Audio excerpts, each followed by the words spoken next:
कल रात सूचना प्राप्त हुई थी कि मांडर थाना अंतर्गत चचगोपी गांव के नौशाद अंसारी ने अपने चचेरे भाई नबी हुसैन अंसारी को गोली मारकर टांगर बस्ती स्टेशन के पास गोली मारकर जख्मी कर दिया है।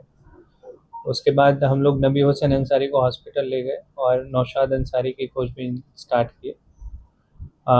लगातार खोजबीन के बाद टेक्निकल इंटेलिजेंस ह्यूमन इनपुट के बाद वो एक जंगल में छुपा हुआ पाया गया।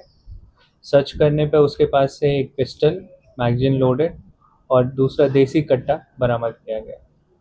उससे पूछताछ करने पे पता चला कि उसके बड़े भाई की हत्या जो नौशाद अंसारी अभियुक्त है, उसके बड़े भाई की हत्या इनके द्वारा कर दी गई थी, जो नबी हुसैन अंसारी और उनके भाइयों के द्वारा।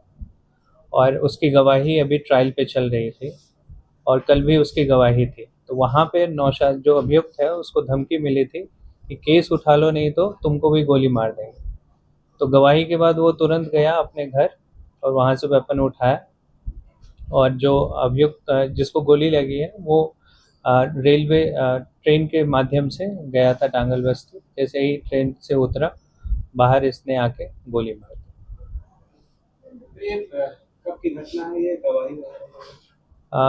इसके भाई की हत्या 31 दिसंबर 2023 को हुई थी और उसमें 3 लोग अभियुक्त थे। जिसको गोली लगी है उसके 3 भाई अभियुक्त हैं और उन पे अभी केस ट्रायल में है। उसका कारण क्या था हत्या का? तो पैसे का लेन देन का मामला था।